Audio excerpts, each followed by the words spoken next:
Prologue. The war boss, no, the captain had told Mr. Stranger to get to work summoning more firepower. So that's exactly what he was going to do. The corridors of the ship were narrow, the lighting was poor, casting everything in a shade of off-white that made the grots he kicked aside look sickly, the air stank of cleaning products, and everything was made with straight lines that made his Orky sensibilities itch. They were gonna have to turn this into a proper ship as soon as the bugs were dead. He grinned, a feral look that showed off his many crooked teeth, and had one of the snotlings cowering in a corner as he passed.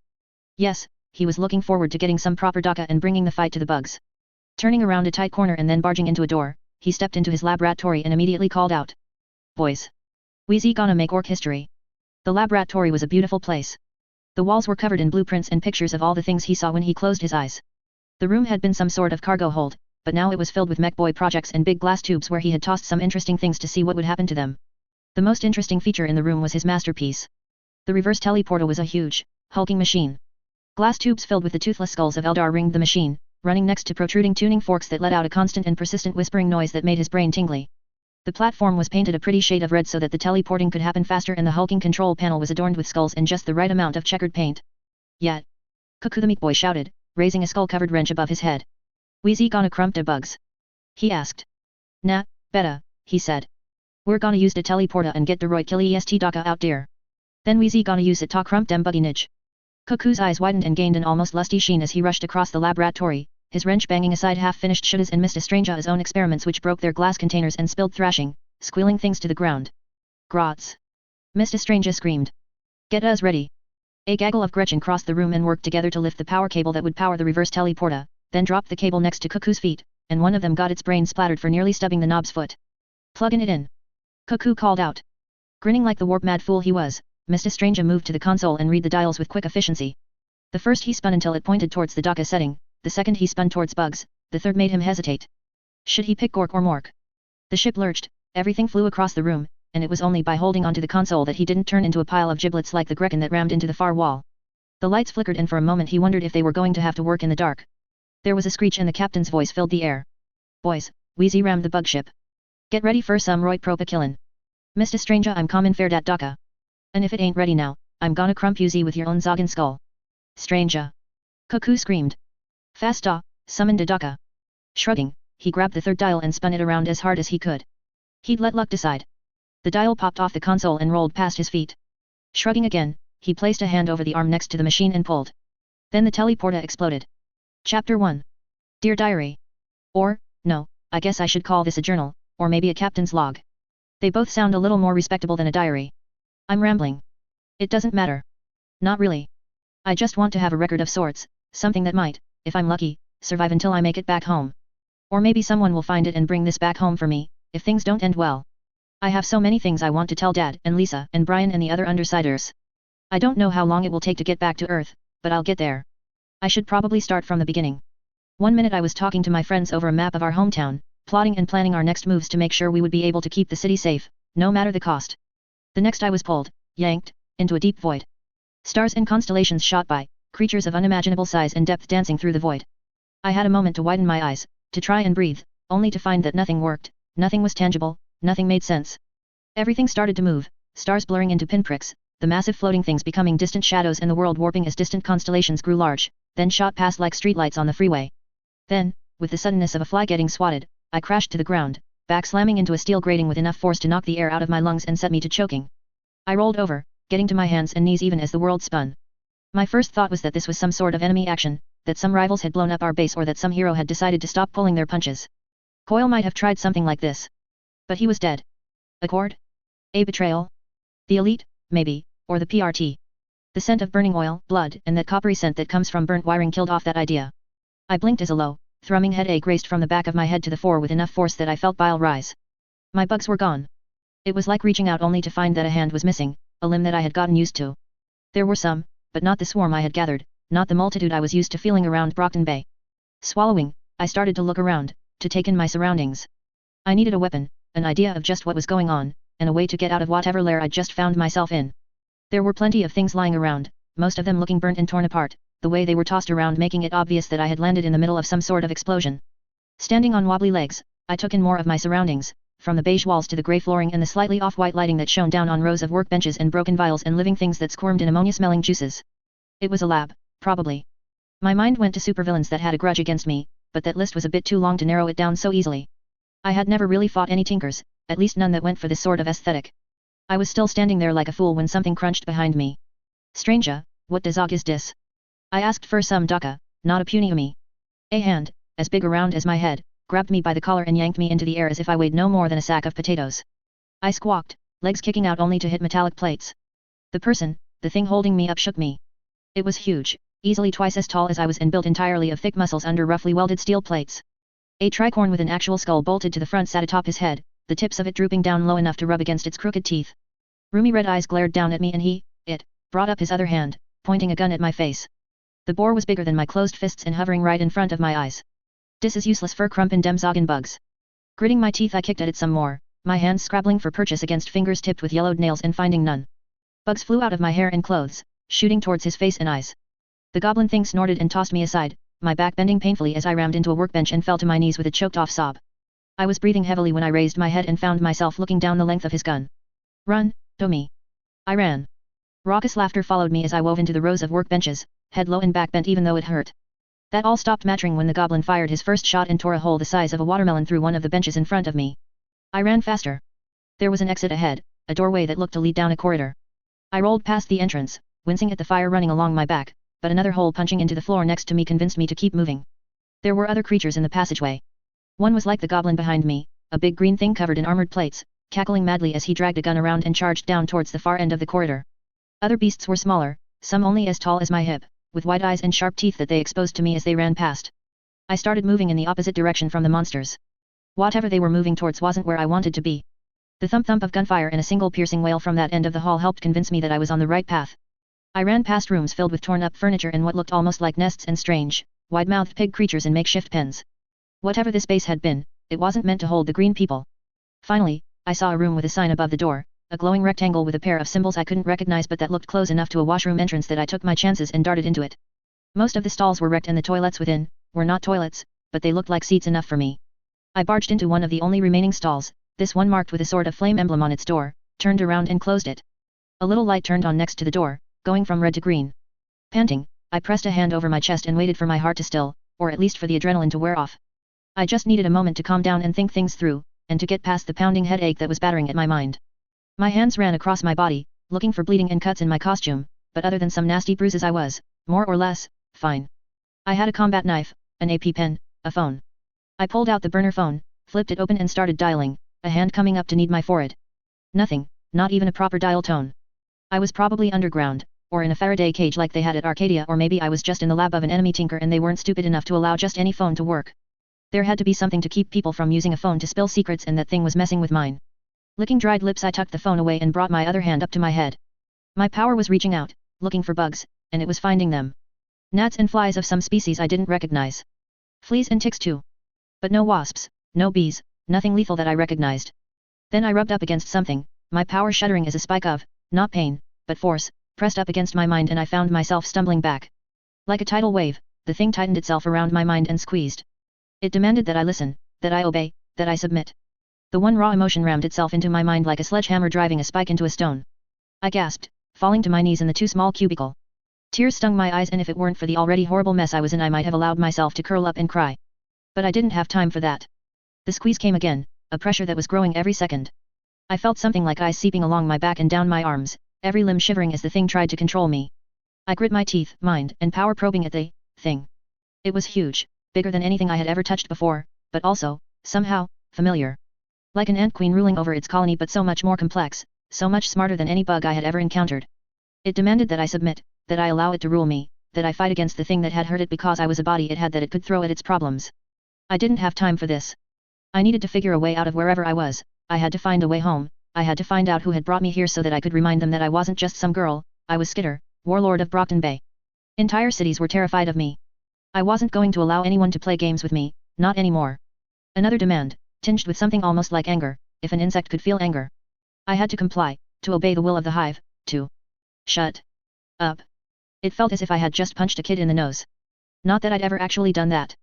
But the thing reeled back, surprise and shock screaming out of it before the emotions receded. Then anger again, this time tinged with petulance. And just a little bit of caution. It pressed in again, its efforts renewed. Indignation giving it more power but also turning it sloppy. I could feel other things, simpler ones. Flashes of creatures running through corridors, of things being mowed down by incessant gunfire, or creatures tearing into green skin and feasting. If the thing could smile, I imagined it was doing just that as it started tearing down at my mind. I said. Each word came out as a hiss, my voice raw. You will shut up. The last words were screamed, loud enough that the sound tore out of my throat and made the stall reverberate with the ringing noise. It was as if I had grabbed the thing by the neck and rammed it into a wall.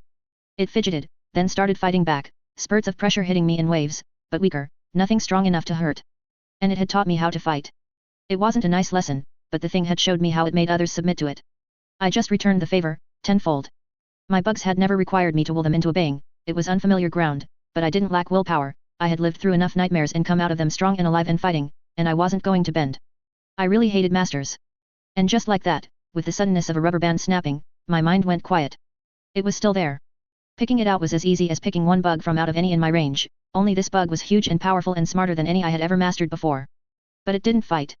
I imagined it standing back, wary of me as it waited, listening and maybe not excited, but willing to do as I said.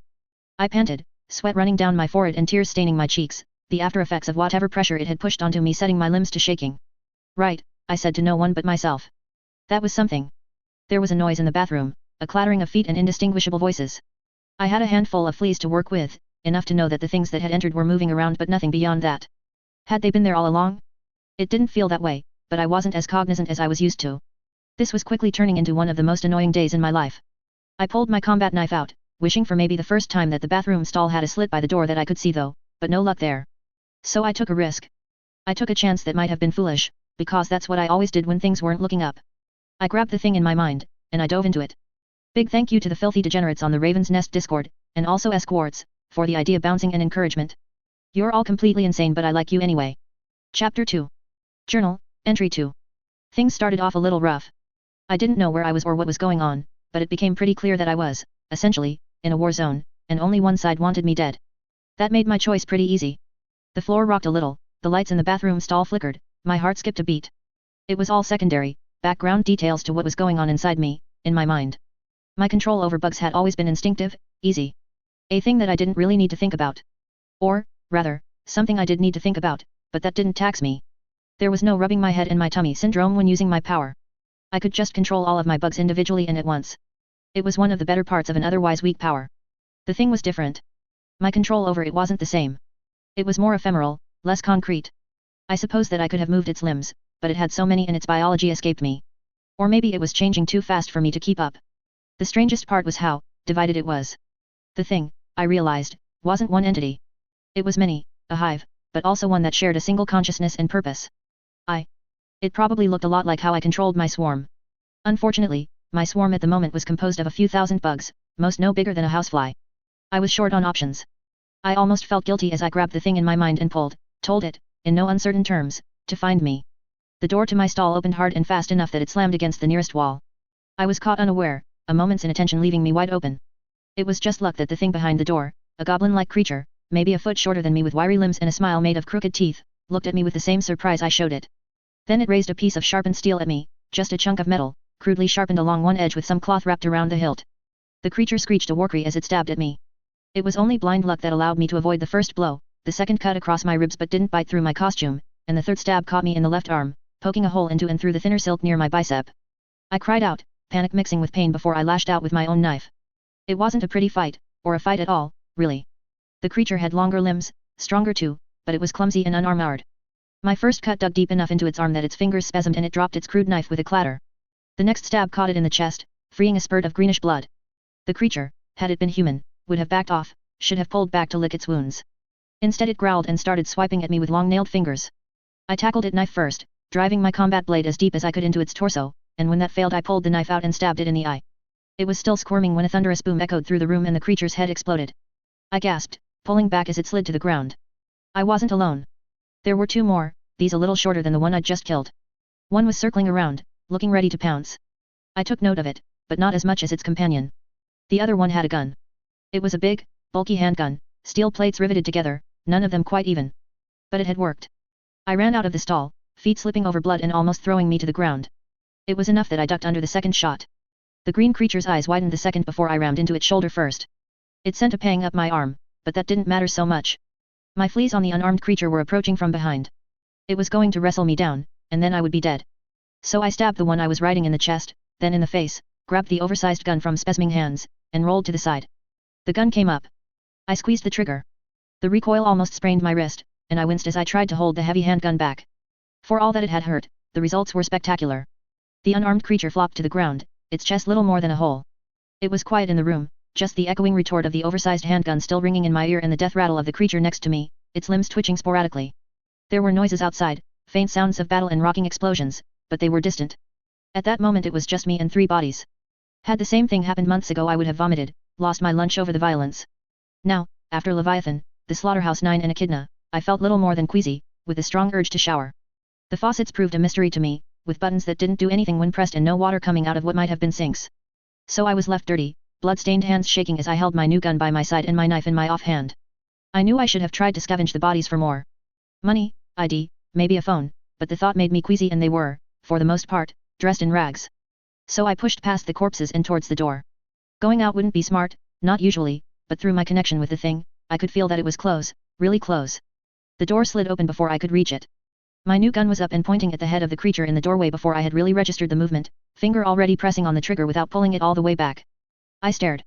It stared back. The thing chittered at me, an insectal sound that I would have found comforting if it wasn't coming from a 10-foot-tall, chitin-plated monster with scythes crossed before it that were as long as I was wall. A pair of multifaceted eyes lowered themselves before a face covered in grasping tentacles and I felt its gaze upon me. Then it clicked. This was the thing, the one that I had wrestled with. I couldn't control the beast in front of me, not the way I could any other insect I had encountered, but with just a hint of focus I could, not see through its eyes or even control it. It was still as though I was once removed from this singular beast. So, before stepping back or cowering, I tried something else, a mental command to the thing to have the beast before me raise its arm. The creature chittered some more, then raised both scythes into the air above its head. Another command, to make sure, to have it cross the scythes before its chest. The response was faster this time, and came with a wave, an impression from the thing of gratification and joy that a command had been obeyed. Okay, I said as I neared the creature.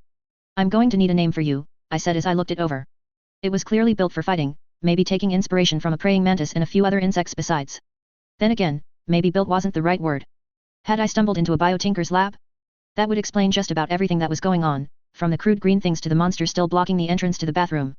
So, the thing before me was connected to a gestalt mind that was close enough to an arthropod that my power worked on it. And it, in turn, allowed me some degree of control, if once removed. It wasn't the nicest solution, but seeing as there were few normal insects around the base, it might be the best. The creature outweighed me by a lot, probably. It was going to be both easier and harder to use than a few wasps. At least this one was cute. Okay, I can do this, I said. We need to get to the surface, or at least out of this base. Speaking aloud to a bug was probably not a good sign of my current mental health, but it felt easier to communicate to the thing in sentences than by taking it over. And it seemed to understand. I had a flash, this one painless, of other creatures like the one before me, hundreds of them all spread out across a facility whose size boggled the mind, nearly all of them fighting or scurrying towards a fight, most beelining for my position as if I was in. The monster's head exploded. I fell backwards, eyes blinking quickly as sickly black ichor splattered all over me. The repeated sound of gunfire from the corridor was growing louder, followed by thumping footsteps and a mad laughter that I recognized. The goblin with the hat, the one that had shot at me, was back. A ping hit my mind like the ringing of a bell, a warning from the thing that it couldn't get to me in time, that I was too far away, that its other sneaking creatures weren't close enough yet. I swallowed and stood back up, running over until I could press my back against the wall nearest the doorway. The pings were incessant, each tinged with worry and a growing desperation. The thing didn't want me to die. It was almost silly. The first time a bug had ever had any feelings that I could notice and they were worried about me. Don't worry, I whispered, both to myself and the thing. I've gotten out from worse. Captain. Someone screamed from just outside the bathroom. I smelled a homie. I closed my eyes for just a moment. The thing's flashes of insight told me that other bug monsters were close. They would be near me in a couple of minutes, they could protect me then. Problem was, I didn't have minutes. I snuck a look out into the corridor, just a peek before ducking back into the room. The big one, the one they were calling Captain, was standing in the middle of the corridor, smoking gun in one hand, cruel hook in the other. Next to him were a pair of dejected-looking green monsters, one wearing a crumpled top hat, the other covered in straps that held tools to his body. There was another, a little bit deeper in the corridor. He was covered in bits of beige armor and was carrying a gun that was as long as he was tall. There were more, but those were smaller, like the 3 that I had killed in the bathroom. That meant I was alone against maybe a dozen targets. I had a gun with an unknown number of rounds, reinforcements that were still a minute out and a combat knife. Definitely not my best day. Get dummy out. Stranger said she was propa Dakka, the captain creature said. So wes gonna toss right at de bugs and see what happens. That didn't sound good. And with help still a few minutes out, I had to act. Hiding might have been an option, but the bathroom was small and there was no doubt in my mind that the captain was ruthless enough to pull me screaming and kicking out of there. I was going to have to do something a little more drastic. I stepped out into the corridor and planted the barrel of my handgun into the forehead of the nearest goblin. Its eyes went wide, both of them crossing to stare at the gun. The motion made the broken glasses perched on its pointy nose slip a little. "Oh, this is very bad," it said. The captain and his cohort of monsters started at me for all of a second before a huge grin cut across his features. "Ya came to meet me. That's really nice. Now I done have to fetch ye. Going to have to pass on that one," I said. "How about, instead, you let me go my way and I let you go yours?" Judging by the leers and the stupid, almost predatory grin on some of the nearest gremlin things, that wasn't a popular choice. A quick mental ping and I knew that the bugs were only a minute away. "How about ya give us the Dakka and we eat ye?" the captain said. I swallowed. Then I pulled the handgun away from the gremlin's face, aimed it at the captain and started running towards him. His friends were slow to react, too slow to stop me, but the captain himself was fast enough to bring his gun around and point it my way. "Ya think ya gon challenge me?" "Is the captain?" His gun roared at the same time as I took a step to the side. The noise was enough to have me flinch, but my feet carried me onwards. With a flick of my wrist I flipped my knife around into an ice-pick grip. My other arm lowered, aiming at the captain's knee. The first round I fired almost tore the gun out of my hand and only managed to buckle his leg. The second and third rounds tore through the flimsy plating around his knee and had the goblin toppling forwards. I flung the handgun in a wild arc, steel meeting steel as I hit his gun and tried to deflect it off to the side where he wouldn't be able to aim it at me. I wasn't nearly strong enough, and he knew it. "Stupid Umi," he said with a bark of laughter. I placed one foot on his lowered knee and used it in my momentum as a stepping stool to climb up his body. His other hand, the one covered by the hook, rammed me in the ribs with enough force to make spittle fly out of my mouth and set my lungs aflame. But it was too late for the captain. My knife came down in a single stabbing strike. The captain's left eye exploded in its socket as bare steel sank into it all the way to the hilt. He roared, standing up on his torn knee, hook rising up to his face. My back slammed into the ground as I lost my precarious footing and I had to move my legs out of the way of a violent stomp. Feet beating against the ground, I moved backwards as quickly as I could. "Surrender, Captain, and we can talk it out," I said, knowing already that it was far past that point. "Is he gonna kill yer?" he yelled, his hook coming away bloody from his face, the hilt of my knife hanging off the end. His one remaining eye looked down at me, consumed by anger. Then it twitched down to the handgun I was pointing at him. "Should have just done it instead of saying it," I said. The gun barked, the captain's head snapped back, and the corridor went quiet for 2 long seconds before his body crashed into the ground. "All right, we're done here," I said as I go to my feet. I eyed the goblin things who seemed to be hesitating between shooting me and running off. A chittering, clicking sound came from the far end of the corridor and every eye turned to stare as a veritable wall of surging chitin rushed around the corner, large, lumbering beasts fighting to push past a tide of little creatures that looked to me little more than spikes with legs. One of the creatures, the one with the long gun, started to giggle maniacally, his rifle rising to take aim at the oncoming horde. "Stop!" I shouted. The monsters barreling down towards us slowed to a halt. The goblin thing paused, grin still plastered on his face and gun waving from side to side as if he was looking for a target. The others though were looking between me and the bug things. There wasn't much intelligence behind their dull eyes, but some of them, at least, looked to be putting 2 and 2 together and reaching numbers that were more than 3. "We are all going to calm down now," I said. "There won't be any more fighting if I have anything to say about it, not now, at least." "Does that mean that you're the war boss now?" the one with all the tools strapped onto his shirtless chest asked. He was staring my way, but both hands were fiddling with some mechanical thing that I couldn't decipher. "Sure, let's go with that," I said. In my mind, I was asking the bug thing if there was a conference room somewhere. It didn't seem to understand the question at all, but was able to transmit a fairly detailed rendition of the base to me. "Okay. Now we're all going to sit down and talk this out, then one of you is going to explain just how and why I'm here. If I'm satisfied with everything, I'm going to pack up and leave you to your own devices. And if you're not?" the one in the top hat asked. I started walking, the wall of creatures splitting around me like the ocean before Moses. "Then we'll cross that bridge when we get to it. Big thank you to Chaotic Sky and the Filthy Degenerates on the Raven's Nest Discord for the idea bouncing and encouragement, and Crazy Sith 87 and Esquarts for doing word things. You're all completely insane, see note below, but I like you anyway." Note, I would like to point out for everyone's edification that Esquarts is a completely rational and sane person and is in no way crazy, mad, insane, borked, or otherwise on the same level as the other members of the Raven's Nest Discord. We all hope to be as enlightened and stable as him when we finally grow up. Chapter 3. Journal Entry 3. The orc captain wanted me dead. Maybe he had a thing against humans, maybe I was just a living thing and it was in his nature to destroy me. Maybe he was just being a proper orc. Maybe I should explain what orcs are before I go on. Orcs are. I think actually describing orcs is not something I would want to do on an empty stomach. They are like humans, there's no doubt there. It's just that they embody all of the worst traits humanity has to offer. They are violent and feral and dumber than rocks. I think I had a few orc classmates at Winslow. I stared out into the void of space, my gaze slowly panning across a sea of stars so deep and thick that I had a hard time even starting to grasp its size. There were more than just stars and oceans of gas and particulates that caught the light and turned the black between the stars into oil stain like clouds of fireflies. Spinning with the slow, languid motions of corpses floating in pools were the wrecks of crude ships, hulks that burned, trailing expanding clouds of smoke and whose entire forms were torn apart. I couldn't say how big they were, not without any point of reference, but I could tell at a glance that they were huge, hundreds of wrecks laid out in a rough line leading all the way to us. They weren't alone. There were things stranded in the dark, some still moving with organic motions, whale-like creatures with sparkling green eyes and bodies covered in tentacles, mantis-like monsters with claws that were digging into the corpses of those faraway spaceships, smaller, but definitely living things that flitted between the black with gouts of green fire trailing after them. What the fuck? My voice didn't carry, but the shock must have resonated because the nearest insect monster thing approached me, something almost like comfort emanating from it. I took a deep breath and turned around, leaving the void to its own devices as I focused on the room. It was a cafeteria of sorts, or maybe it was more appropriate to call it a mess hall. Tables lined in neat rows, benches that were bolted to the floor next to them. There were machines along one wall that I supposed were meant to hand out food, and the walls were covered in screen-like panels that flashed through pictures that reminded me of old wartime propaganda. If you replaced all the strapping young men with tall blue aliens with weird foreheads. The surviving goblins were all sitting rather restlessly at one table, most of them looking at me with something approaching apprehension. Or at least, that's what I assumed. Their faces were too alien to read. Alien. I blinked as it hit me. I was in space, far, far from home. Those goblins weren't the product of some rogue biotinker. They were aliens.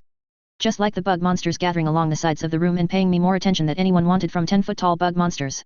Okay, I said before taking a deep breath to get my thoughts in order. Who is your leader? I asked. The goblin sorts looked at each other, then seemed to elect the one with the top hat as spokesperson. You are. He said. I suppressed a frown and nodded. That's right. I am, I said.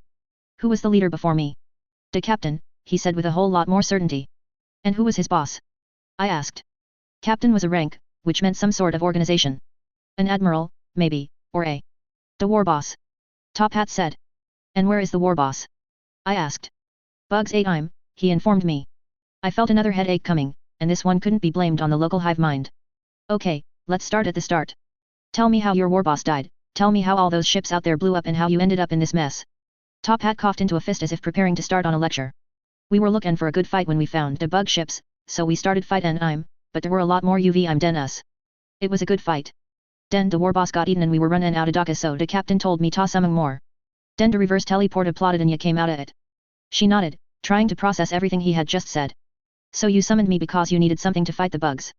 I gestured at the nearest monster thing, ignoring the slight offense it felt at being called a bug. That's right. The bugs blew up our whole fleet. It's gonna take a while to get everything fixed up again, Top Hat said.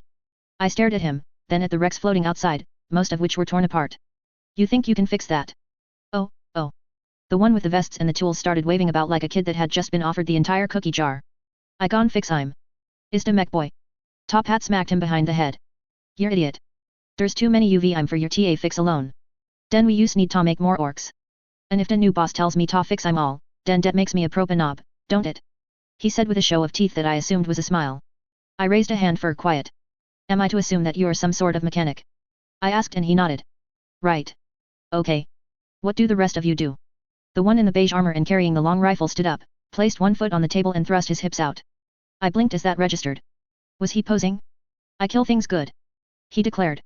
Oim shiz okiliest, the best orc wit the best shoulda. He raised his rifle thing, showing it off in all of its beige glory. I don't trust that FING. It's not propa orc technology, the mechanic said. He shook his head and looked at me.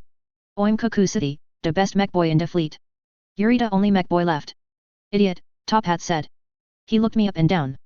Oim Mr. Stranger. There was a dainty cough from the far end of the table and one of the creatures, the orcs I suppose, was replacing a pair of broken spectacles onto the end of his long, hooked nose. And I, fair lotty oim grot enough. Ship's teefkeepa and hatkeepa of the previous war boss. I stared at the little creature and nodded. Okay then. I'm Skitter, Warlord of Brockton Bay. Warlord? Mr. Stranger asked. He eyed me again, head tilting so that he could bring one eye closer to me. He stopped when one of the nearest bugs hissed. That's right. You took me away from my home, so you're going to help me get back there, I said. I hoped that the or else was clear enough. Can this ship make it to Earth? Do you even know where Earth is? Earth? That's the homie world, Mr. Stranger said. Weezy gonna need a big WAAAGH. Ta get der. I frowned at that. And can we get one of those? I asked. There was a flash of something feral in his eyes and he grinned, showing off rows of crooked teeth. It's gonna take some time. We'll need more orcs, and more ships. and ta get rid UV these bugs. The bugs in question tensed and I felt the thing probing me, telling me to just kill the orcs so that it could eat them. Can this WAAAGH thing travel faster than the bugs? Mr. Strange snorted. Bugs go slow. I sighed and pushed my anxiety away. I could deal with it later. Okay then. I'm going to lay down some rules. If I see any of you breaking them, that'll be it for our alliance, am I understood? There was a round of nodding, though Shizo was busy rubbing his face against his gun. First, no fighting aboard my ship. That means all of you, I said while pointing between the orcs and the bugs. The protest, surprisingly, came from both sides at once. The orcs wanted to fight the bugs and the bugs wanted to eat the orcs. I endured the shouting for all of a minute before slapping an open palm into the table. Okay, fine. Fight each other all you want, but keep it non-lethal. I won't have your infighting wrecking my ship. I wondered at what point this ship became mine, but that was secondary. I especially don't want anyone useful getting eaten, I said. Yeah, so no eaten denobs, Cuckoo said. At least he seemed happy with that. Rule 2, I'm the boss. If you have any questions or concerns they go to me first. That'll be the only rules for now, I'll be adding more later. First, we need to, I paused. What did we need to do? This was a spaceship. I was so far out of my depth it was a miracle I wasn't drowning already. Do you think there might be any survivors on those destroyed ships? I asked. Probably, Cuckoo said, looking utterly unconcerned by the idea. Okay, we can start there. The bugs can help retrieve them, I said while ignoring the thing's insistence that the survivors would be best eaten. Frowning, I turned to the nearest bug. Do you have a name? I asked it. The long pause followed by a confused bleep from the bug was answer enough. It asked me, with all the delicate civility of an orphan with a bowl in hand, if it could eat a name. Right, your name's Twist from now on, I decided. Twist didn't seem to know what to do about that. You need to eat a lot, right? I asked. That perked it right up. What do you eat? I got images, flashes of creatures dragging bodies into pools of acid that bubbled as matter dissolved into sludge. Then more images, of entire planets covered in pulsating, cancerous masses, spires reaching out into space where the hive sipped from them the way I might suck from a straw, entire worlds being consumed for their mass and material, asteroids being swallowed whole and broken down for spare minerals, alien creatures that I didn't recognize being churned into more biomass. I swallowed. Right, well none of that here, okay. There was consent, but it was hesitant. It wanted to grow, to get stronger, and it couldn't do that without consuming more. Don't worry, we'll get you a snack or two along the way, I said. I didn't let my mind linger on what would happen if Twist made it to Earth with me. I was going to have to figure something out along the way. I turned back to the orcs. Can you fly this ship? I asked them. They looked at each other, then nodded. We gone, but we'll need flyboys and a whole lot more crew, Cuckoo said. And where are we going to get those? I asked. No, never mind that. What about the original crew, those blue people? I gestured at one of the functional screens where another poster was flashing by. Da fish eats? Mr. Stranger asked. I looked at the poster some more. I could almost see where the term came from, though I suspected it was rather derogatory in nature. Yeah, them. We ate I'm. I sighed. This was becoming a theme. Chapter 4. Journal Entry 4, Day 2. There was some amount of good luck on my side. Not that I had been summoned by orcs, or that I had to deal with an irate Tyranid hive mind, or that I was surrounded day and night by orcs. No, the one piece of good luck was that the ship, my ship, was not built by orcs in the first place. It was the hunger that got to me. I woke up in a cot pressed up against a beige wall painted with red stripes, a tiny room with little amenities, and yet still bigger than any other bunk I had found aboard the ship. It was, if I had to guess, the first mate's quarters, or maybe some other officers. There was a captain's room too, but it had been used by the orc captain and I wasn't going to step foot in there. So I had my own little room, with a pair of tall mantis-like guards being unnaturally still by the doors and my not-so-trusty handgun by my pillow. My stomach gurgled again and I got to my feet, groggily slipped my shoes on and stretched. That had been my first night aboard the ship, and despite the hard mattress and strange surroundings, I did eventually fall asleep. I made my way out of the room, gun by my side in case things took a turn for the worse and armor on. I was going to have to start breeding more spiders. A few black widows had come with me, enough that I had a couple of breeding pairs to work with. That and a few other bugs besides. Not nearly enough, but it was a start. I wasn't going to be able to use my wasps soon, those that I had left were the last one I would see for a while. But that was a concern for later. Right then I was hungry, and unless things grew desperate, my last few bugs were off the menu. And so my exploration of the ship began in earnest. Of course, I cheated a little. Twist had eyes everywhere. The sneakier bugs were following the orcs, while others that could spit out a sort of organic cement were patching holes on both the ship and Twist's body. Even more were scouring the entire ship looking for the bodies left behind and dragging them back to a hole in the prow where they were unceremoniously being tossed out of the ship and into Twist's grasp. So my exploration was directed more or less, towards where the cargo was held. One of the first interesting places I stopped was a few decks down, a long, narrow room with shelves along one wall and racks on the other.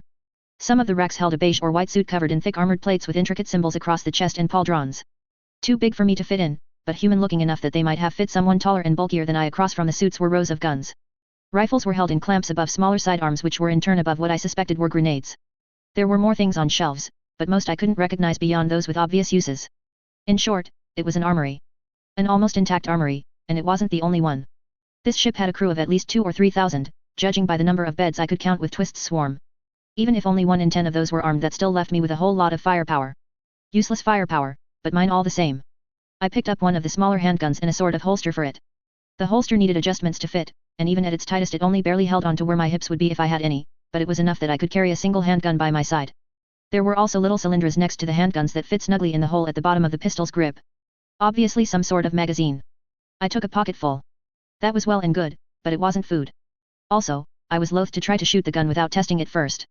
My quest continued, passing through a sort of hangar bay with a single large ship parked in its middle and a stunning view of space through a sort of polarized shield thing, then through a garage of sorts where a couple of armored vehicles sat.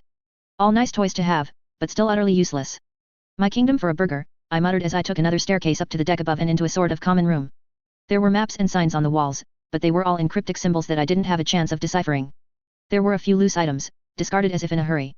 And there, on a table off to one corner, was a rectangular box. I walked to it, flipping it over with a foot to reveal some sort of mulch next to, another sort of mush, and a pair of utensils with long handles and twin-tinned ends. It didn't look like normal food, but it was recognizably some sort of MRE. Now that I knew what I was looking for, my search narrowed. I still had to cross what I thought might be some sort of engine room, then a room filled with shelves in neat rows. Obviously some sort of stowage for the ship's guns. Finally, at long last, I found a storage bay where one wall held a row of freezers. I needed the help of one of my bug companions to pull the doors open, but that was easily done. And within, hidden under a cloud of cold vapors, were row upon row of MREs. Enough food to feed an army for a decade. There were colored tags on the boxes. Red and brown and blue and plenty of white ones. I took one of each and practically skipped back towards my room, happy the entire time that my swarm, as small as it was, kept me from getting lost in the maze that was the ship. I was nearly there when I ran into a familiar bespectacled face. "Hello, Grot enough," I said. Grot enough squinted at me, then his eyes widened and he started to bow while walking backwards. "Meh, great war boss, so war boss why, do forgive Grot nia fer steppin' in your way." "It's fine," I dismissed, ready to move past the obsequious orc thing. Were there different species of orcs, or was Grot enough just young? Would he grow up to be as big as Mr. Stranger and Cuckoo and the others in a few years? I remembered seeing other green-skinned creatures around who were much smaller and with long noses. Were they baby orcs? For that matter, how did orcs reproduce, and did I really want to find out? Yes, Grot enough said while still bowing. "You have a very big teeth, boss, and such a big mouth for chomping." I paused in my walk and turned towards the little orkling. "What? And your chest is so flat. Not like over-umi females. You must have so much muscle." I licked my lips, looked down at my lunch, then at the gun strapped to my side. "You know what, follow me." Grot enough blinked, then showed off his yellowing teeth as he scampered after me. "Yes, war boss Skitta, I'm following." I took a detour, picking a direction that wouldn't lead me to my room, but rather to a nice little area near the bunks that I had spotted earlier. It was a pair of rooms, one long and narrow and the other far more spacious, though still cramped on account of all the equipment within. The gym, or at least I thought it was a gym, was filled with equipment whose uses I could only guess at, but there was a shower room in the back and a gun range right next to it. Obviously this is where the crew went to keep in shape over however much time they spent aboard the ship. I placed my prizes on a bench and moved towards the showers at the back, Grot enough still on my heels. I examined the panel next to the shower for a moment before poking at it. The images that appeared on the screen were simple enough to decipher. I pointed at the streaming water. "Get in there." Grot enough looked between me and the water and hesitated. I smiled at him. He moved under the scalding liquid without protest. "Good. Now that's the soap, I guess. Use it." I slammed the door to the cubicle shut and walked back to my meal. The box with the brown mark was on top of the pile, so I opened that one first. As soon as I did, the entire box grew warm and bits of steam wafted out of the sides through slits I hadn't noticed before. Popping open the top revealed a few squares with different colored mulch and utensils that were just different enough from normal forks and spoons that they gave me pause. Then again, I was hungry enough to eat with my fingers at that point, so figuring out the strange utensils only took a moment. I stabbed a fork thing into some brown goop, sniffed it, then plopped it into my mouth. I gagged. Shoving the box to one side, I bent over double and choked up the bite it's taken. Even after spitting, the taste of dirt still filled my mouth. I tried to wash the taste away with the little juice box set into the side of the MRE. The damned thing was built with a sort of tab thing that didn't open until I stabbed it with the fork. I appended the juice box into my mouth, swallowed once, then almost fainted as the taste hit me. It was sour, as if someone had pressed lemons and mixed the result in a juice made of vinegar and sauerkraut. I let the juice box fall and took deep, almost sobbing breaths until the taste wore off. I spat off to the side, part of me revolting at such a disgusting act, a bigger part not giving a damn under the circumstances. Pulling the box back, I carefully wiped the fork thing off on a handy napkin, then tried the white goopy much, only taking the tiniest portion and sniffing it carefully before I dared tasting it. Bland. Just bland. Water had more taste. It didn't even have the texture of hospital-served mashed potatoes, just a wet soggy, lukewarm goop. I wiped my fork again and tried the third and final meal. If this was a human dish then it would probably be the dessert. A few pokes revealed that the reddish-brown thing had the consistency of a brownie, or maybe some other soft cake. A sniff didn't tell me much, so I cut off a corner and gave it a nibble. The texture was all right, it was fine. Exactly what you would expect from a ready-made brownie. And the taste was fine, almost. It took all of 3 seconds before I realized that I wasn't eating a brownie, I was eating some sort of fish. My nose wrinkled, my stomach protested, but I chugged on, taking another bite of the brownie fish and swallowing it dry. In the end it was the choice between alien MREs and whatever the orc ate. The MREs were still the better option.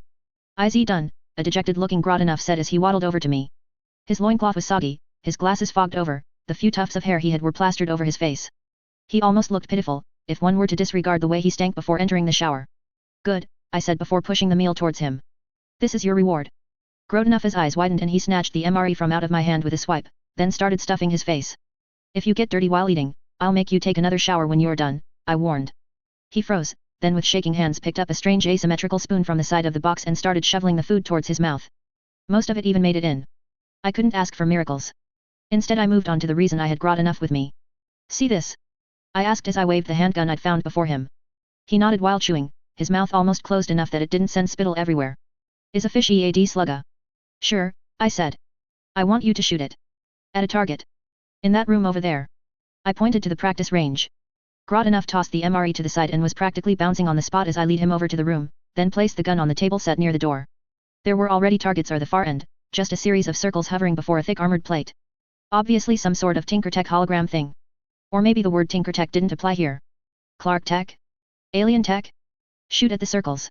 Start with the biggest and work your way down to the smallest, I instructed before taking a step away from Grodanov and paying attention to what he did. The little Orkling picked up the gun, held it out towards the far wall, and without aiming or taking a stance, pulled the trigger. Nothing happened.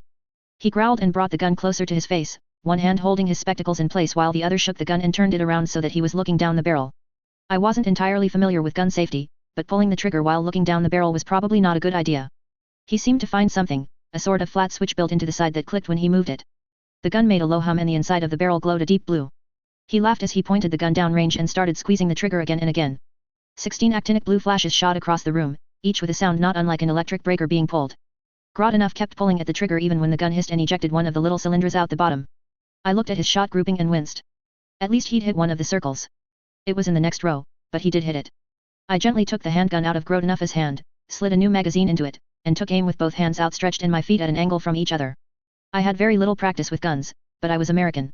A fly on the far wall and a couple along the edge of the barrel to aim and I was ready to fire. My shot grouping wasn't perfect, not by a long shot, but every blast hit their target, even if they were off by a couple of inches. "How many orcs of your size are there aboard the ship?" I asked as I lowered the gun. Grodanov was looking at me with wide eyes. "Lots. Tomorrow you will gather all of them in that big mess hall upstairs. If you orcs are going to work for me and we have to fight, I won't do it without giving you at least some basic training. Then, when you grow bigger and older, you can start training the next generation yourself." "Understood." "Yes, Warlord Skitter, is understood." Chapter 5. Journal Entry 5, Day 3. Twist, or the gigantic hive monster under my control, was an interesting specimen. I wish Lisa were here to help me examine him, further, but it's just me here. Other than Twist's nearly unending appetite, there are a few things that make it stand out, noticeably the near-infinite variety of creatures it can produce in a matter of hours or at most days, and the strange control it has over them. Truly, having a Twist back home would have been either a great boon to me, or a nightmare to the rest of the planet. I missed Lisa. Strange to think that after 2 days of waiting and trying to beat some order into the orcs and learn as much as I could about the ship I was in, that it took all that time for me to miss my best friend. I wondered what she was up to, what she would do if she were with me now. On the one hand, having her would be incredible. All the things she could learn, the company, the fears that I was bottling up that she could have helped me with. On the other hand, no matter how bad things got in Brockton Bay, they were at least somewhat understandable. We both had points of reference for them. I was doing 2 things at once. More than that, really, but 2 things really had my focus. Cuckoo had modified one of the bigger mess halls, at my direction, to turn it into a practice range of sorts. Then, with Grodd enough to round them all up for me and a few of the newer orcs besides, all the Gretchen were brought to the large room and given rifles. Not a single round of ammunition, but plenty of rifles. Then I came in, and instructed them on how to hold the rifles, how to form a proper firing line, and how to shoot. Or at least I did my best to instruct them. I wasn't exactly experienced myself. The blind leading the hideously dumb. I did come up with some incentives. Those that disobeyed or didn't act fast enough had to take a shower. Those that did well would be allowed to stay on as part of a new regiment of sorts. I was both elated and disappointed by the end of the first hour. More so in both cases by the end of the third. The Gretchen were horrible shots, disorganized and plainly idiotic. But a few had a glimmer of something, a knack of obeying quickly or of catching on faster than their siblings. Those I set aside, determined to repeat the process the next day, and the day after. I also made sure they all failed at something at least once. Showers were wonderful things. This the orcs would learn if I had to beat it into their thick skulls. But that had all been in the morning. Now I was sitting on the bridge, overlooking a dozen screens that displayed the empty void of space before my ship and the 3 dozen smaller, cobbled together craft lining up behind and around Twist's main body. Are we ready to head out? I asked. Yes, Warlord Skitter, we are all ready to take off. The ships are ready, the flyboys we found are listening and we use need to decide where to go now, Cuckoo said while scratching at the side of his head with a wrench. I looked across the bridge, eyes skimming past the sections that had been repaired by the orcs and the rather biological bits pulsing and gurgling where Twist had added his own contributions. Do we know where the nearest inhabited planet is? I asked. Mr. Stranger gave me a grin that could only be described as unsettling. Yes, he answered. Well then, let's head that way. Slow us down when we're outside of whatever passes for scanning ranges. I would rather we go in quiet and unnoticed if we can. If we end up somewhere hostile I want surprise on our side. There was a cheer from across the bridge and buttons were mashed, levers pulled, and the ship filled with a low thrum that resonated in my bones before I felt the slightest tug of acceleration. Cuckoo, I called over the chatter of the bridge as I rose to my feet, planted myself at rest before the biggest view screen, and turned to my head mech boy. Does this ship have a name? Yeah, he said. And what is it? We don't know, Mr. Stranger said. It's a fishy AD name. Shizo, who up until then had been standing nearby and rubbing his thumbs over the pair of handguns strapped to his hips, barked a laugh. Then Skitter should name it. That's just propa. I nodded. I wasn't going to allow the orcs to name it. They didn't have the brains or civility to name themselves half the time. I looked at the display on screen of the ship's schematic, at its hammerhead front and bulbous behind, made worse with orc additions. Firefly, I said. She'll be called the Firefly. Firefly. Cuckoo echoed, soon followed by the entire crew. I was actually smiling when I pulled into the conference room behind the bridge. The orcs had a certain enthusiasm to them that was infectious. So I was in a good mood as I took my place at the head of a conference table and waited for all of my more important crew members to assemble. Shizo took a seat near the door, his rifle leaning against the table. Mr. Stranger took a seat next to him and placed his hat before him. Cuckoo sat across from him and thunked his wrench on the surface.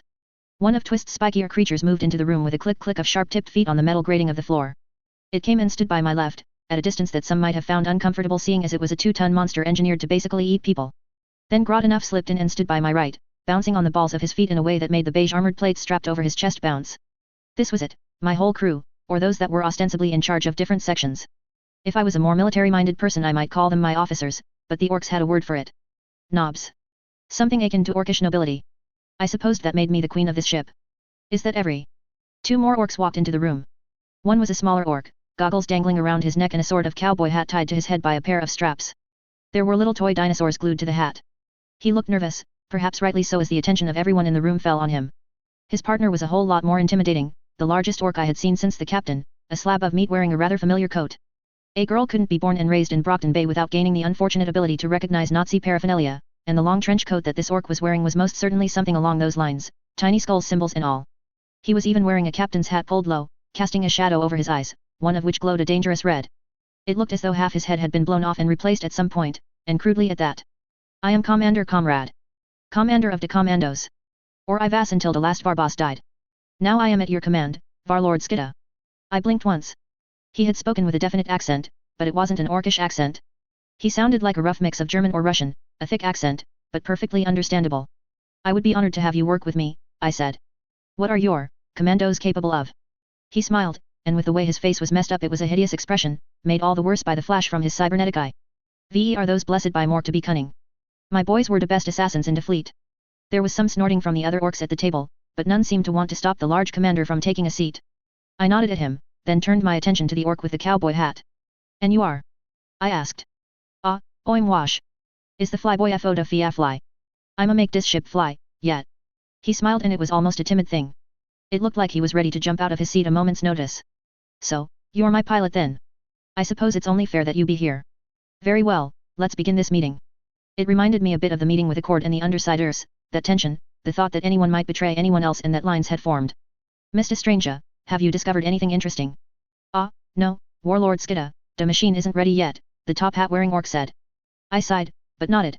Teleportation machines didn't sound like the kind of thing you could build in an afternoon. Very well. Shizo, how is your division faring? We now have over lots of orcs already to fight for year, but only lots want to use propa weapons. The rest use want to use ol shootas and slug ass and chop paws. We have plenty UV dose from direct ships now. We have more Dakka than orcs to use it. That last statement seemed to please all the orcs at the table. It didn't take a genius to see that the idea of having more guns than they could use tickled them. Right. I'll be expecting you to start training all of those orcs in hand-to-hand while we travel. Just small scuffles. I don't want too many injuries, but it would be best that we enter the next fight with more practice under our belts. You want to make an arena? Shizo said with a glimmer in his eye. I'm li keen dis idea. Sure, it'll be good practice. Cuckoo, I know you've been busy. Can you give me a rundown of things? Cuckoo is pleased to announce day said ship is flyable. The other small ships are also flyable, but they need more fixin'. So does this ship. We is gonna be paintin' red later to make her go faster. There was some nodding all around at this pronouncement. I blinked. They wanted to paint my ship, the Firefly, red, to make it go faster. That was the stupidest thing I had heard all week. A week spent with orcs. Yeah, no. You won't be painting my ship red. Or any other color. I know beige isn't the most appealing, but it's a nice, smart, and clean color, we can stick to that. If we do repaint the Firefly, and I'll admit that it could use some touching up, it certainly won't be red. Cuckoo looked a little disappointed, but he didn't press. Wash, comrade, I know you two are new, but would you mind telling me of the state of your own divisions? Wash, how long do you think it'll take to get to the nearest inhabited world? Wash snorted, huge fingers petting the hair of a plastic pony. I'm not sure. This ship is slow. Maybe a day? Gots to charge the engines on dis thin dot. He sniffed. Not sure weezy gonna be going to a place with people though. Used to nearest big rock, yet. That's. I said. Much better than I anticipated. Good. Even if the planet was barren of civilization, it might still serve as a snack for my bug-like friend. Twist might have caught that thought because the bug in the room started wagging its thagomizer-tipped tail. Commander, how many troops do you have? 3, he said. The others laughed, but I had eyes pretty much everywhere on the ship, and if the 3 orcs that had followed him to the bridge were those he was talking about, then maybe they were worth more than a dozen normal orcs. They were all quiet, which was strange surrounded by so many raucous orcs in Gretchen, and they were covered in the kind of gear I'd expect to see on a soldier straight from the Viet Cong, utterly unlike the other orcs that were festooned in bits. Or armor and carrying guns that were dangerous to be around. Good. Can you train more commandos, and if I gave you some of the more cunning Gretchen, do you think you'll be able to do something with them? Comrade's one good eye narrowed. VE will see hat VE can do. Good. I leaned back into my seat, allowed a grin to touch my features. Then let's start moving, we have places to see and new people to meet. Chapter 6. Journal Entry 6, Day 3. I never really paid all that much attention to faster than light travel in movies or books, but I did have some expectations. I wasn't a fan of Star Trek or Star Wars, but I did know about them. I suppose that it might be cultural osmosis at work. So when Wash, the Firefly's pilot, told me we were going into the warp, I had certain expectations of blue tunnels and worm-like holes in the universe. I was, of course, entirely wrong. The first clue that things were going to get weird was when all the orcs on the bridge and then across the entirety of my minuscule fleet started chanting at the same time. A low, repetitive thrum of "Ere we go. Ere we go." It was both creepy and rather disconcerting. I only just had time to notice that Twist was wrapping himself closer to the hull of the Firefly and that the engines were starting to hum. Wash stood up from his place behind the wheel, grabbed the meter-long crank welded to its side, then screamed at the top of his orcish lungs. Hang on to your teeth. The world beyond the screens went black, the ship lurched, I felt something like a pouting weight ramming into my skull as though one of the orcs had taken to punching me in the head with pillows and then it was over. The Firefly rumbled and the screen before the bridge filled with a new sea of stars. That's it. I had to say. For all the excitement of the trip I had been expecting a bit more action. Yet. Fiseeds make slow ships, Wash complained. Warlord. Grodenough shouted. We's got ships on Discana. I raised an eyebrow. Had the jump or whatever brought us closer to civilization. Maybe my ordeal with the orcs was finally over. Cuckoo, I want a report from our other ships. Can someone show me what sort of ships we spotted? Do we have comms? The bridge became a hive of activities, orcs running around and bashing stray Gretchen out of the way as they jumped into action and klaxons sounding in the background to announce something. The screen at the front of the bridge lit up at the same time as Twist, having overheard me, sent me a mental image of what he could see. There was a ship, yes, but it wasn't moving towards us. In fact, it was moving parallel to us and by the looks of it was making haste. The vessel was huge, easily a dozen times larger than the Firefly, though with none of the precise curves my ship had. Instead it was a boxy, monolithic construction that flew through the starry skies like a brick with rocket engines strapped on and a cowcatcher welded to its front. And it wasn't alone. 3 dozen other ships, all far smaller than it, though rivaling the Firefly for scale, tailed the behemoth, flashes of light announcing the fire of their cannons as they took wild shots at the fleeing ship. And in the middle of this smaller swarm was a large ship, its prow a face the size of a mountain, all jagged teeth and rusty spikes. It was maybe a third the size of the ship being attacked. Skitta, Grot enough said. We got noise common from dem ships. Let me hear it, I ordered. The bridge went a little quieter as a desperate, muffled and distorted voice filled the air. This is the Ascendant Prime of the Corpus dynasty requesting aid from any human in the sector. By the authority vested in our patron by the warrant of trade, recognized by the divine authority of the God Emperor of Man, we demand that all ships of the Imperium come to our aid. I repeat, this is the Ascend. My mind filled with white noise and the constant repetition of the word human. Were these people like me? Did they come from Earth? Was I far closer to home than I thought? I had to keep back from hoping too much. Grot enough huffed and did something that cut off the signal. Days repeatin'. Who are they running from? I asked, even though I already had an idea. The flying wrecks tailing the Ascendant Prime had a certain look to them. Ze seemed to be running from a small orc pirate fleet, comrade said from somewhere over my shoulder. I had to suppress a jump. I hadn't noticed him approaching, even with the bugs scattered across his uniform. Well then, I said as I weighed my options. I don't think we could take on the pirates in a straight fight. ZE pirates have a flagship, comrade pointed out. Subdue their warlord and ze will submit to your might. I looked at the largest ship in the pirate fleet. It outmissed the Firefly by quite a bit, but maybe that was for the best. There was what looked like a hangar along its bottom, one that maybe the Firefly could fit into. My options were pretty wild. I could run off and ignore them, I could help the orc pirates, I could take a shot at them, I could ask if the ship needed help. But in the end the word human in that broadcast was still ringing in my ears. Everyone, prepare for boarding action. We're going to pirate those pirates. I never heard orcs be so happy. He had nothing to worry about. Nothing at all. No, they were just orcs. Just an entire fleet, albeit a small one, of orc pirates. Orc pirates that his lady had hired. Orc pirates that his lady had then short-changed. Squirming in his captain's throne, Chakran overlooked the banks of monitors across his palatial seat, then down to the bridge proper where the men of his officer corps were all hard at work, bent over screens that displayed readout telling everyone just how deep in the pit they were. He had options of course. He could order a jump into the rap. But with the orcs following after and with the quality of their ships, he gave it even odds that they would be rammed somewhere in the most unfortunate part of the warp. No, that would be his last resort. For now the orc ships were little more than gnats nipping at their ankles. They were annoying, and dangerous, and making everyone nervous, but the truth was that the Ascendant Prime's own complement of militiamen probably outnumbered the orcs attacking them. The problem, of course, was that they were being attacked by orcs. Numbers were important, yes, but orcs never seemed to notice that. And if they succeeded in boarding the Ascendant Prime, then they were going to cause, as his chief engineer had said, a ruckus. Not to mention tomorrow issues of cleaning the ship of spore afterwards. He shifted in his seat again when he heard a distressed call from his navigation officer. Lord Chakran. The man said as he stood up. A pair of cybernetic eyes, still connected to his desk by a long cord, turned up to the captain's seat. We have unknown signals coming out of the warp. He nodded slowly. Send the distress signal, his voice boomed out across the bridge. If they are from the Imperium they will be duty-bound to aid us. If they are Xenos, then let us see who we are dealing with. There was a chorus of eyes followed by the clatter and clicks of men at work. Sir. Lead ship identified as a KIR Cath-class starship, my lord. It's a Tau ship, one of his officers said. The man frowned and leaned forwards as if that would help him understand the crawl of text across his screen. The ship came out of the warp with debris, my lord. She seems to have been repaired. A Tau ship, he muttered into a closed fist. It could have been worse. It could also have been better. But he was not so lucky as to stumble upon a proper Imperial battle fleet so suddenly. No, he would take this over nothing. At least the Tau were polite, for Xenos. Perhaps they could leverage some of the cargo they carried for aid. Sir. His comms officer bolted upright from his place. Communication from the Tau ship. Put them through, he growled. His understanding of the Tau tongue was rough, but most of their more prestigious officers spoke at least Low Gothic. Is the Firefly? Can you hear me? Came a very much human voice from his vox and Chakran blinked at the device. This is Skitter on board the Firefly, can you hear me? Grot enough I think this is broken, the girl over the line said. I'll take this one, he said before his comms officer could reply. There was a wash of surprise across the bridge, but it didn't last. It was far from his duty to answer such a trivial call, but it would be useful to impress strangers and impose the severity of their need for assistance as quickly as possible. Pressing down on the vox even as he cleared his throat, the Lord Captain prepared to speak. I am Lord Chakran, Captain of the Ascendant Prime and servant of Lady Starkiller, she who holds the right of traitor for the galaxy at large on the behalf of our savior the Emperor of Mankind. With whom am I speaking? The channel was all electric fuzz for a few long moments. Call me Skitter, I'm the captain of this ship, the Firefly. Are you human? She asked. He grumbled to himself. Was she a Xeno or no?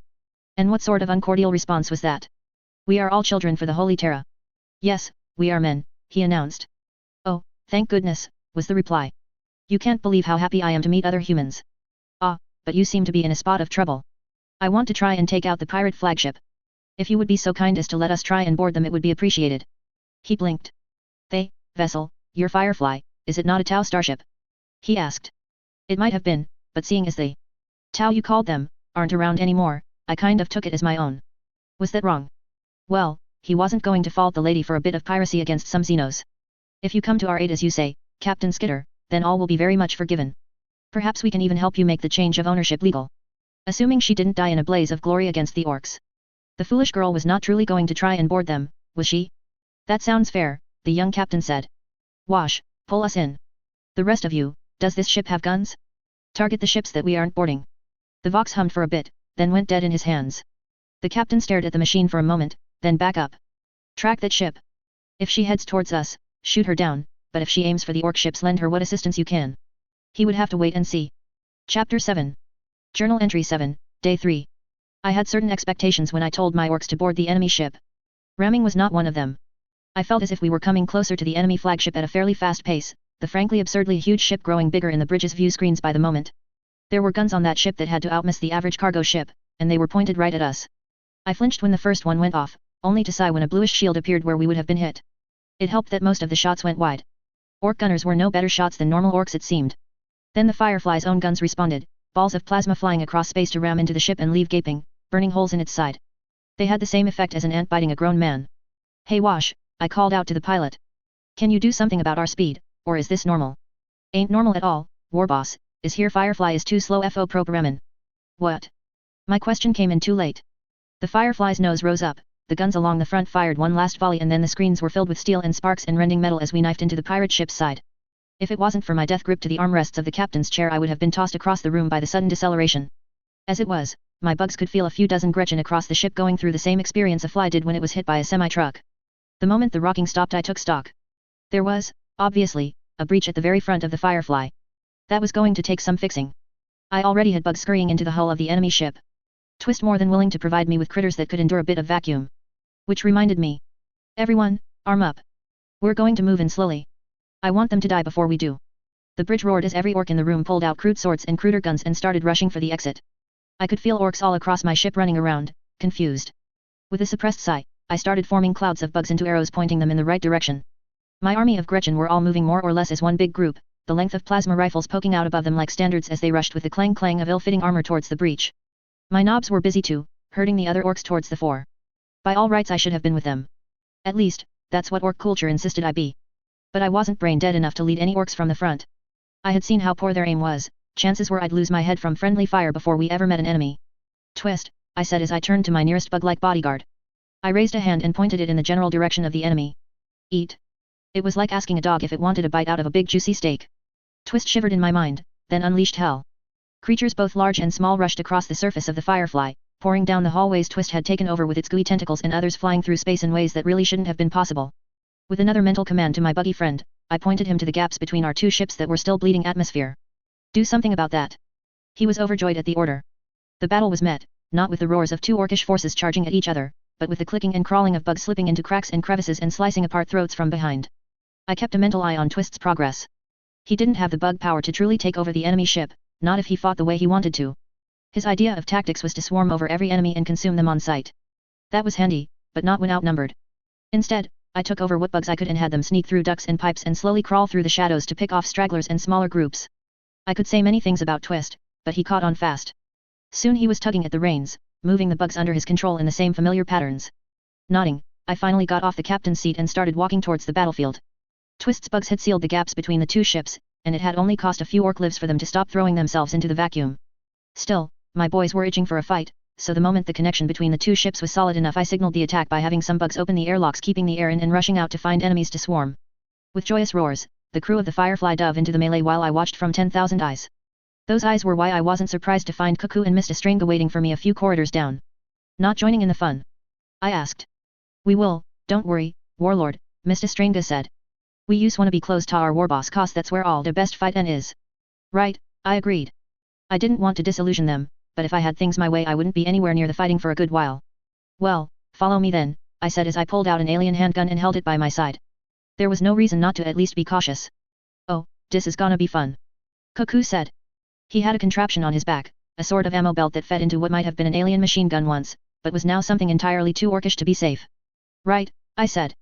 As we approached, our small band of three being joined by a few of Twist's bigger, scarier specimen, I felt myself wavering. I was on an adrenaline high, but it wasn't going to last forever. I had all the information pouring in from Twist and my own bugs to deal with, but that only served to distract. The full weight of what I was doing had yet to really hit, and I was afraid that when it did I would crash, or make a mistake that I couldn't come back from. So I did my best to shelve those concerns for later, when I was in private and could get rid of the shakes without my bloodthirsty crew seeing me. Stranga, I said. Do we need to kill every orc to take over, or will killing their captain be enough? Mr. Stranga grunted. Depends on if there are any knobs that are ready to be captains too. In that case, let's find their captain. And me boys will rip ye, and they will tear ye, and then rip ye some more. The orc captain roared into the screen. Chakran sometimes wished that his duties as captain of a rogue trader didn't come with so many formalities. The rules he had to respect were inseparable from the customs and millennia-old traditions that had spawned them. Some were simple courtesies. The smile before plunging a knife in someone's back. But other customs could, as far as he was concerned, used a bit of change. We's gonna take your squishy bits and spread 'em all over our hull. We's gonna paint our ship red with your hummy blood. It was his honor and obligation to respect any live message from another captain whose ship's tonnage was above a certain class. Such as that of the orc ship barreling down after his own. This ship ascent is only gonna make us stronger. We're gonna spread like a tide of orcish water. What real honor there was in listening to the mad ravings of a lunatic orc he wasn't sure, but it was certainly all his. The orc took in a deep breath, his first in a while, then opened his huge, toothy maw to continue on his rant. Chakran took the opportunity to mute him.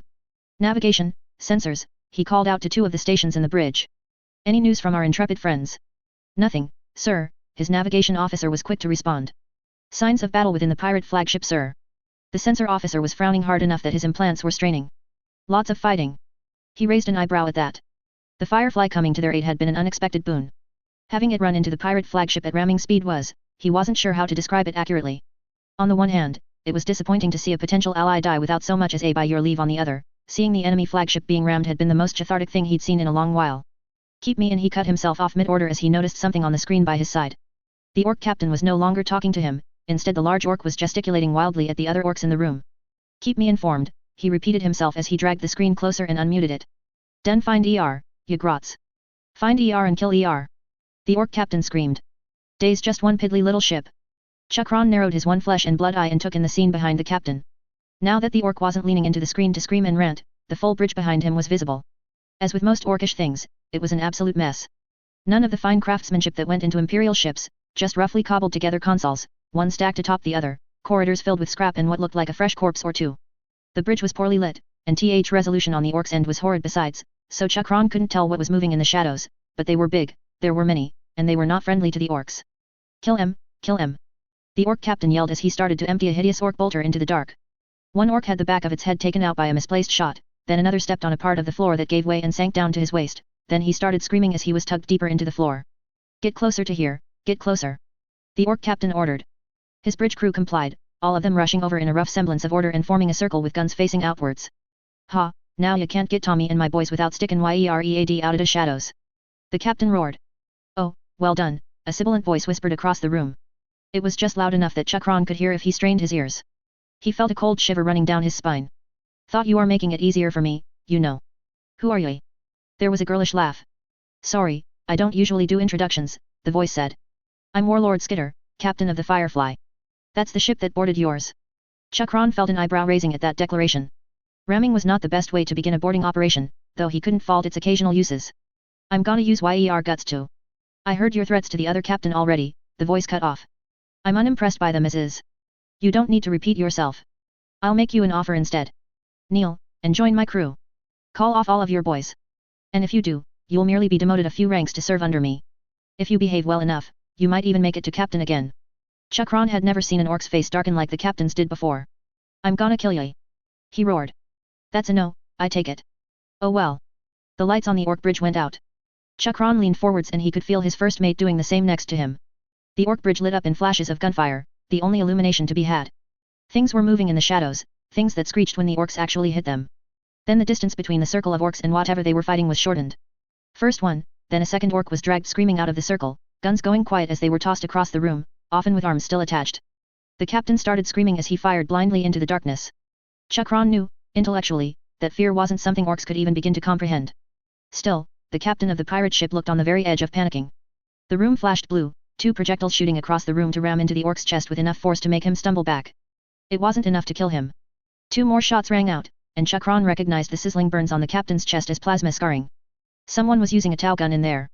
The captain grabbed one of his smaller boys and tossed him towards the area he was being shot from. It didn't do much good. Another half-dozen balls of incandescent plasma rocketed across the room to splash across his chest, his head, his legs. It was like watching a Goliath being torn apart by 1,000 cuts. The orc fell to one knee, half-melted face still roaring defiantly as a few more shots raced across the room to ram against him. His crew had fallen, he was all that was left, and yet he endured. Wow, you're tough, the voice said after a moment. Lower brute levels, easily. More so than anyone else on your crew. The lights came back on. There was a girl in the room center. Tall, lanky even, in a figure-hugging black outfit that looked at once insectal and predatory. She was holding a Tau handgun off to the side, inspecting it as if disappointed that it wasn't enough. Shrugging, she slid the gun into a holster and gestured for something off-screen. I will kill you, the captain panted as he tried to get back to his feet. A rifle was tossed across the room and the girl caught it, taking a step back as she hugged it close. Oof, she said before handling it properly. She raised the rifle up, tucked it against her shoulders with the slow, careful motions of someone handling something too heavy. Any last words? Damn me, I will rip out yo. The rifle's bark echoed across the bridge for a moment, soon followed by the dull thump of the orc captain's body hitting the ground. Damn, this thing has some kick, the girl swore as she massaged her shoulders. Then she turned towards the screen. Ah, Captain Chakran. I was hoping you wouldn't disconnect. I have a few things to ask you. Chapter 8.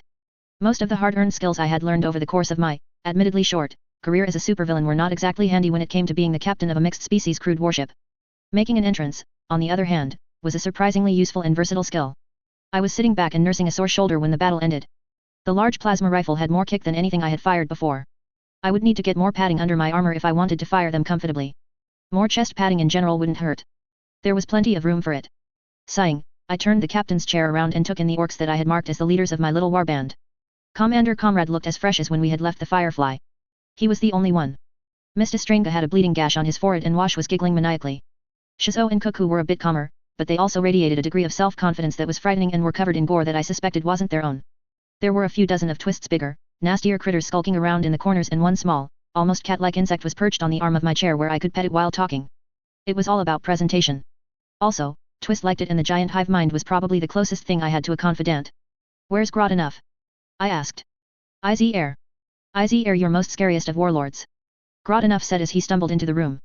He was sporting a black eye and his clothes, what little he wore, were singed on the corners, but he now had a bolter slung over his back that must have weighed half as much as he did and he was sporting a wildly pleased grin. Right, I said. We've won. The cheers were wild and raucous and, most of all, joyous. I could hear them spreading out across the ship we'd taken over, with only the orc prisoners that we had disarmed and captured failing to join in. I allowed the cheers to continue for a while then raised my hand for quiet. When that didn't work I had Twist make all of his critters on the captured bridge hiss. We still have work to do. Wash, slow this thing down. Cuckoo, get your meat boys fixing the Firefly, and then this rust bucket. I don't want to accidentally get ventilated out into space. Yes ma'am, Cuckoo said. USC only gonna get ventilated on purpose. I chose to believe that he was stupid and not threatening me. Shizo, I need you and Grot enough to create a group of fighters for me, those that like using plasma weapons. Only pick those that know how to behave. Can do, Shizo said. You're planning something, Commander Comrade said. I am. I'll need your elites. If I recall there are 3 dropships aboard the Firefly still. We'll be taking them, and we'll be visiting that nice big human ship. Are we talking it over? He asked with a glint in his cybernetic eye. No. Not unless they provoke us. We won already today, I think we should spend some time consolidating out victory. Put the prisoners to work. We'll train them in our way of doing things soon enough. Get this ship cleaned up and when we move next we'll bring it with us. Twist can patch up any holes and take care of any bodies. I felt Twist's approval of that idea through our link. We, on the other hand, will be going over to the humans to test out their hospitality. And maybe I would end my life as a space pirate prematurely if I could get passage back to Earth. Having the captain of a vessel, especially one as prestigious as the Ascendant Prime, greet a guest was a mark of pride. It showed that the guest was important and valued and that they were being respected. Lady Starkiller, the owner of the writ of trade and of the ship itself, was of course still in her quarters. Risking a captain was one thing, risking the lady an entirely different matter.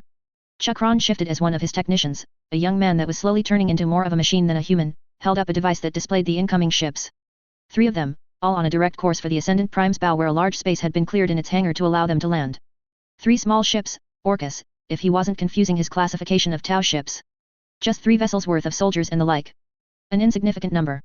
A glance around the hangar revealed well over 500 militiamen, all of them standing in neat formations but with a definite air of relaxation and joviality. Chakran couldn't blame them. Learning that an orc ship was trying to board theirs, and that they would be the first line of defense, the first sacrifice, must have ruined some nerves. To learn that the orc problem had been taken care of, well, Captain Skitter had made a few fans amongst the bridge crew and word had slipped down the ranks. His militia didn't have the same level of discretion as a proper Imperial army, but they were here and each one was an additional rifle between Chakron and Treble. The hangar doors opened up and he watched from within a viewing gallery as the 3 Tau ships moved in. Their pilots had to be fools, or at the very least ill-trained, as they maneuvered the ships around like children bashing toys about. One of them almost clipped a support strut and another sent a wash of hot exhaust against a wall, peeling off paint and filling the hangar with unnecessary turbulence. They landed with the same lack of grace, pistons hissing as they took in the heavy impacts. Chakron gestured to the flagman near the entrance of the room and he, in turn, sent a signal down to the militia below. Soon 3 squares of straight-baked soldiers formed before each ship, then they parted down the middle and left a corridor open between them. The captain took his time walking down to the hangar and, once he finally arrived, took position at the point where the 3 corridors intersected. The moment Captain Skitter arrived, regardless of which ship she was on, she would be able to walk down twin rows of soldiers all the way to Chakron and a few of his more senior officers. On some unseen signal all 3 Orca's rear hatches opened with metallic clangs, long ramps lowering down to the ground to land with dull thuds that resonated across the nearly quiet room. Chakron tilted his head just a little as he heard something that sounded an awful lot like arguing coming from within the middlemost ship. It stopped a moment later when 4 small creatures stepped out of the ramp, then 4 more followed them. They were orcs. Not the huge lumbering beasts that reigned in the nightmares of citizens across Imperial space, but the smaller, thinner specimens that were just as despicable, if easier to kill. They were orcs, but rather than the rags and cobbled-together armor that Chakron had seen orcs wear with undeserved pride, they wore beige armor. Chest pieces and pauldrons and a sort of skirt made of metallic plagues with pouches on them. They each carried a plasma rifle as long as they were leaning up against their shoulder and across their chest was an image of a spider. They were orcs, and they were walking in formation. Chakron raised a hand to calm his man down, but already the militiamen were shifting nervously. The small orcs, 12.5 per ship, marched over towards the central ship and formed a 3-orc thick line on either side of the ramp. A formation eerily similar to the one Chakron's own men were in. He wasn't sure what to expect next. Would an orc warboss come out? If that was the case then he would open fire upon them, consequences be damned. Instead, out of the middle ship came Skitter. The girl was dressed in that same dark armor, her face masked by a face piece that looked like it had been torn off a nightmarish insect and her body covered in angular armored plates. She had a pair of Tau handguns swaying by her hips and a knife's handle poked out of a sheath on her lower back. He wondered if she had intimidated the little orcs into following her lead. It wasn't impossible, exactly. He had heard rumors. Then the next creatures moved out of the 2 escorting ships and Chakron's heart nearly failed. They were huge, barely able to squeeze past the entrance of the ships with their massive bulk, and even so they needed to pull in the many scythe-covered arms that covered their huge bodies. Chakron knew what they were, and he knew that, without a doubt, he was fucked. The 2 carnifexes shifted about the moment they were free, then lumbered over to stand by the sides of the orc formations, towering over the armed Gretching like main battle tanks over grunts. The beasts weren't alone as lictors and gaunts, all plated in dull blacks and browns to match Skitter's armor slithered and crawled out of all 3 ships and formed up in neat rows next to the girl and the Gretchen. There was a faint stench in the air and Chakron idly suspected that one of his officers had defecated himself.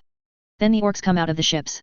Not mere orc grunts but the kind of large, trophy-covered monster that were a nightmare to fight. They marched behind Skitter, sneering and picking at their faces as they watched the militiamen who were slowly breaking formation to make more room for them. Skitter walked in their lead, hands swaying by her side, her pace even and easy as if she wasn't surrounded by some of the worst horrors in the galaxy. She looked tiny next to the monsters, and yet they didn't dare walk faster than she did.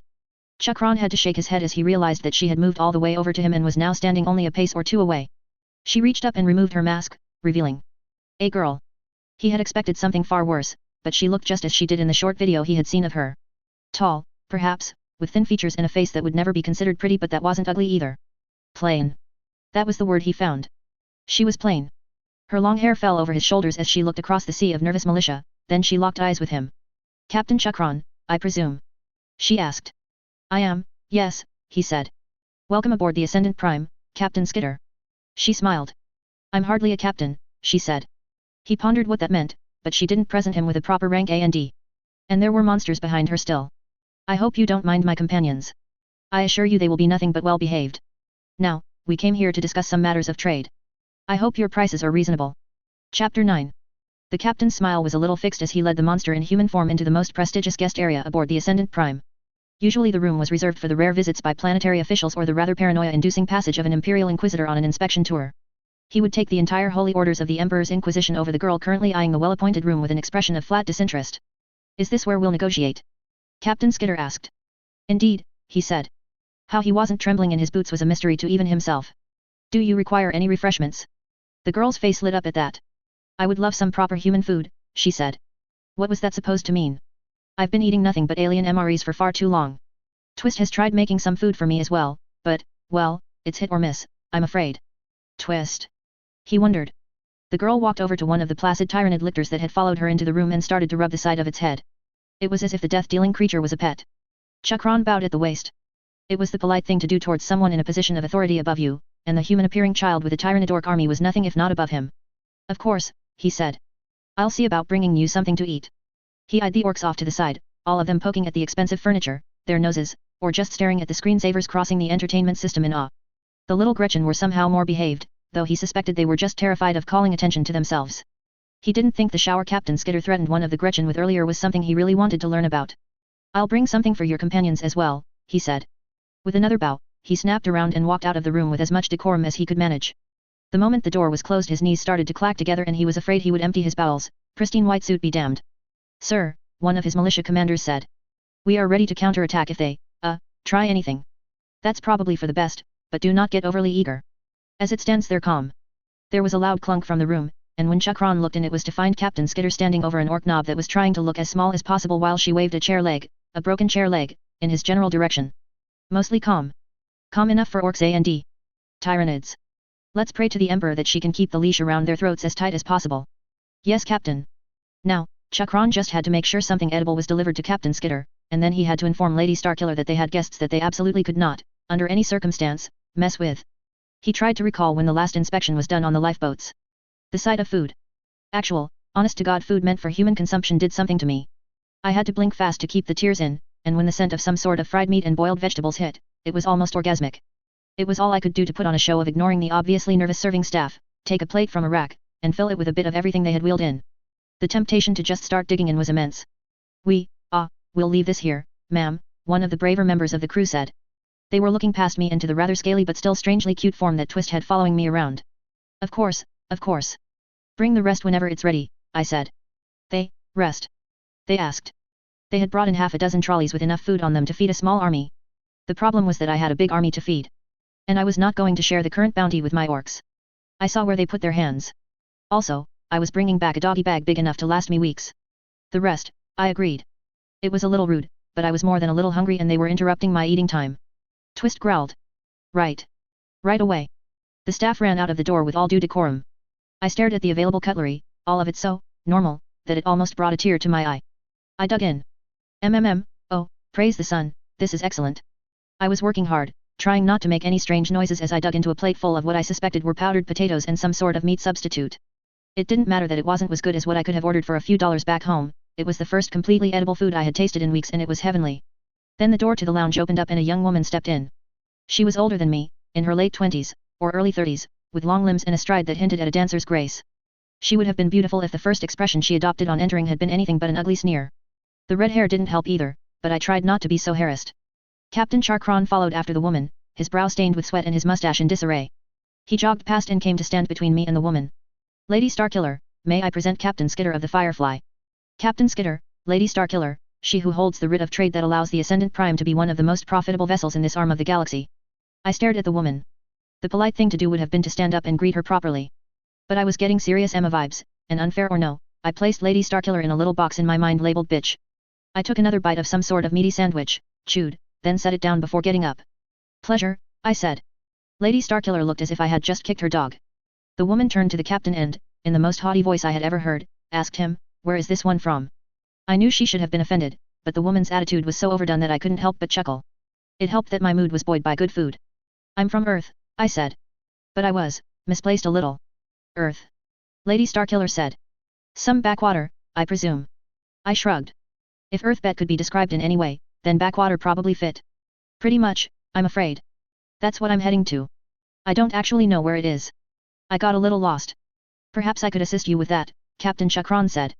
We have a decent databank of planets and systems. We could point you in the right direction and send you off. That would be nice, thank you, I said. What do you need to know? As much as you can tell me, the captain said as he pulled out a small device from his coat. It looked like a thicker, more robust smartphone. Well, there are 8 planets, a few dwarf planets. The important one is Earth. Third from the star. A yellow star. 1 moon. I don't know what details you need, exactly. Do the other planets have names? Yeah, I said. I sang the old mnemonic about my very educated mother's noodles in my head. There's Mercury, Venus, then Earth, Mars. Mars. Chakran said. Is Mars a red planet? Yeah, I said. A kernel of hope lit up in my chest. Home. Are you talking about Terra? The man asked. I felt my expression lighting up. The day was getting better and better. That's it, yet. Do you know where it is? You're going to Terra, with your orcs and the Tyranids? He asked. I am. I'm surprised you know about Earth, that is, Terra. I thought it would be a backwater, like the lady said. Ah, well. I would have been hard-pressed to not notice the man's hesitation. I knew what was up. I'd be willing to trade for the information, of course, I said. But if it's as you said, part of the public record, I'm afraid it might not be that valuable. Chakran looked to Lady Starkiller, but seemed confused. Well, I suppose. He said. I'll leave the coordinates with your navigation officer. He asked. Sure thing, I said. Now. Let's talk trade. I have some very nice alien food rations on my ship, some amenities and the like too. Chapter 10. I really shouldn't have enjoyed the look on Chakran's and Lady Starkiller's faces so much. But there was something impossibly pleasurable in seeing them sweat and fidget as I drove as hard a bargain as I could. So, that's 2 Tau MRE containers, 7 full sets of armor and sundry equipment, and the skull of the orc captain in exchange for 7 pallets of flash-frozen human MREs. A bed. Assorted clothes. Coordinates and navigation information to reach Terra, and a single las pistol and assorted maintenance equipment for it.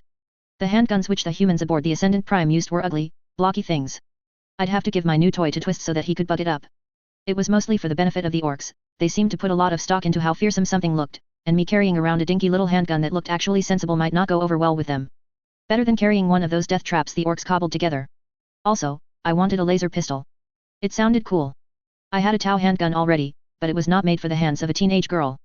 I shook my head and refocused on the task at hand. Well, that seems like it was a good bit of negotiating there, I said. Indeed, Chakran said. I'm glad we could trade on such amicable terms. Twist screeched his agreement over my shoulder. My friendly grin never faltered. Now, on to the cost of saving your ship, I said. Chakran tensed. Are you implying that you want our vessel? He asked. What? No, I said. I just want to be repaid, in part, of the damages incurred while risking myself, my crew, and my ship, in order to prevent you from being boarded by those nasty orc pirates. That has to be worth something, right? That last I said a little louder. Yet. Give the war boss plenty of stuff. One of my orc guards said. Twist grinned, a bit of drool slipping out of the corners of his mouth and sizzling on the floor. I don't know why my dad always said that negotiations were hard. I practically had to bend over backwards to just accept a ridiculous number of thrones. Our transport rumbled a bit as it flew out of the outer limits of the Ascendant Prime's hangar and out into open space. I hung onto a rail above one of the tiny view screens mounted to the walls in the hold, my attention on the gargantuan ship we were moving out of. Did JA get all this stuff you wanted? I turned, eyeing Commander Comrade who was standing behind me within the shadowiest corner of the ship. I did, I said. At least, I hope I did. Good. You are proving to be a good war boss, he said. Your WAAAGH will be great. Yeah, I said. I licked my lips and tried to find another subject. The whole WAAAGH thing was entirely too silly for my tastes, but the orcs took it very seriously. I didn't want to accidentally mock their culture. You think they gave us genuine information? I wouldn't trust those hummies, no, Comrade said. What will you do if they lied? I sighed. Probably nothing. I don't know how long it'll take before we can take off, but it'll be at least a few days, I think. By then they'll be long gone. Still. We'll find others out there. I'm starting to think that the galaxy is a smaller place than I had imagined. My ship spun around and I found myself staring at an image of the orc ship we had raided, as well as the back end of the Firefly jutting out of it. There were teams of orc mech boys out in the void, some of them repairing the ships, others, well, they had gotten unhooked and were flailing wildly in empty space. There were also, I noted, large tentacles carrying metal plates and parts around. It seemed as if Twist was working with the orcs at last. Maybe it won't take that long, I said. But damn, will my ship ever be ugly? It works, Comrade said. I couldn't argue with that, not really. I didn't know the first thing about spaceflight. We could at least paint it. Maybe take off some of those skulls and such. Maybe a nice purple. Comrade's attention napped around to me. You don't want people to see our ship? His eyes narrowed. Clever. I don't know, purple. It's not exactly. I paused as Comrade's look changed. What? Have ya ever seen a purple orc? No. That's 'cause they're right sneaky. Every orc knows that nothing purple's easy to see. Oh, you can find them, sure, but you need a lot of Dakka sprayin' around till you hit them to see where they are. I could pretty much guarantee that there wasn't a single invisible orc aboard the Firefly. At least, before the Firefly gained a new addition that outmissed it 100 to 1. Okay, I said. If you paint your warship purple. Comrade shook his head. That'll make for a hard flagship to see. Maybe we can leave the other ships some other color. I tried. Were orcs partially colorblind? That would explain the purple thing. Maybe. Comrade nodded along. You have dangerous ideas. Clever doe. Will you kill her? Chakran looked towards his lady. It wasn't the first time she had ever asked him a question. It was, on the other hand, the first time she had ever asked something with such a meek tone. She was a lady of trade, she had her writ in her family's pride. Humility, real, genuine humility tinged with fear, was not something Chakran had ever heard from her. I don't think so, no, he said. Turning back around he looked out across his bridge into the men and women at their stations. The path the three transports were taking as they headed back to their ship, and the orc ships around it, was plotted out in detail on the screens. One order to his gunners and a 1-ton tungsten round would impact that ship in less time than it took to blink. And then he didn't know. The orcs would go into a frenzy. But now it wouldn't just be the dare he say it simple orcs they had been running from, but orcs with a heretical amount of organization and discipline. And the Tyranid. How did the girl hold their leash? What would they do if she died? Would infighting begin? Or would the orcs and Tyranids take care of him and his crew first? No. No, I think we'll let her go on her way and hope for the best, he said. You're truly sending them to Holy Terra. Chakran grinned. Oh, that would be the height of heresy, and a betrayal of humanity besides, he said. No, I'm afraid that if she uses the coordinates we gave her, Captain Skitter will find herself running into just a bit more trouble than that. Lady Starkiller sighed. Good riddance. Indeed, he agreed. Helm, bring us around, heading towards the edge of the system. Let's get some planets between us and them. Navigation, I want some courses towards the nearest inhabited worlds. Lady Starkiller, I'm afraid we might sell our cargo at a slightly unfavorable rate, but news of this. I understand, the lady said. Do it. Chakran nodded. Soon, the right ears would be hearing of Captain Skitter, and the problem would be on someone else's lap. Chapter 11. Journal Entry 10, Day 5. My observations of orc culture, or culture continue. I know that a proper anthropologist would try to observe while bothering as little as possible, but I can't help but poke and prod and try to change things. I don't want to push too hard, not now, not until I know the limits. Fortunately, I'm not an anthropologist.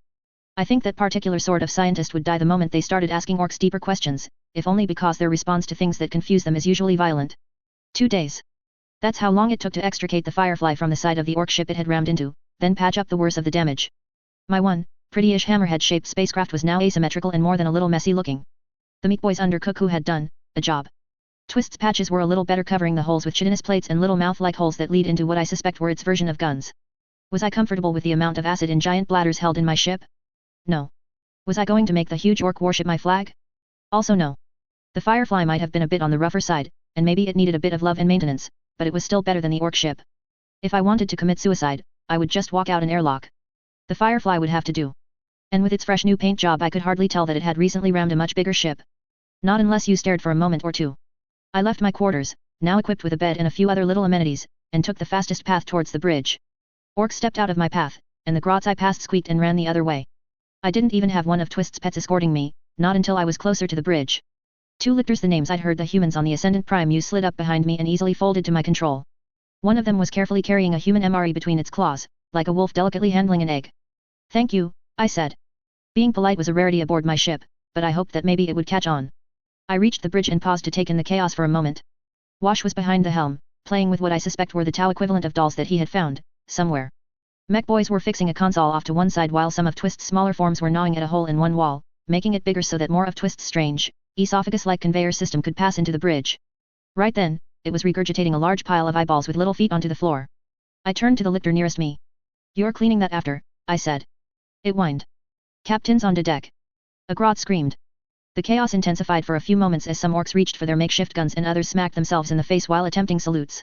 Something exploded at the far end of the bridge as the mech boys tinkering with it stopped paying attention and Wash spun around and got up so fast that his clothes hooked onto something and sent the ship into a wild spin, fortunately without touching any other controls. At ease, I said.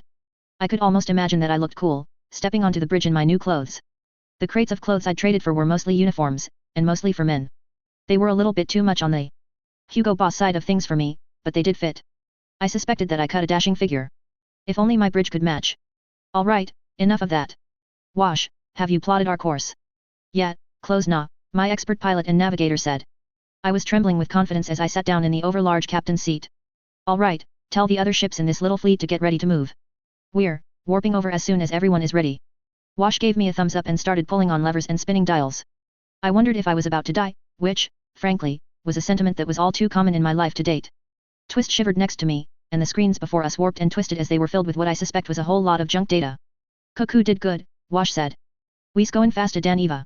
The Firefly rumbled and shook, something that I figured was rather bad news for a ship traveling at speeds made light look lazy and slow. I was just glad I wasn't in one of the entirely orc-made ships. Those didn't look like they would hold up against more than a slight rattle. How long is this going to take? I asked over the sound of the entire ship squealing. Wash scratched at the side of his head. Dunno. Faster you go, the faster you get to the fightin' dot. I raised an eyebrow at that. Well, alright, I said.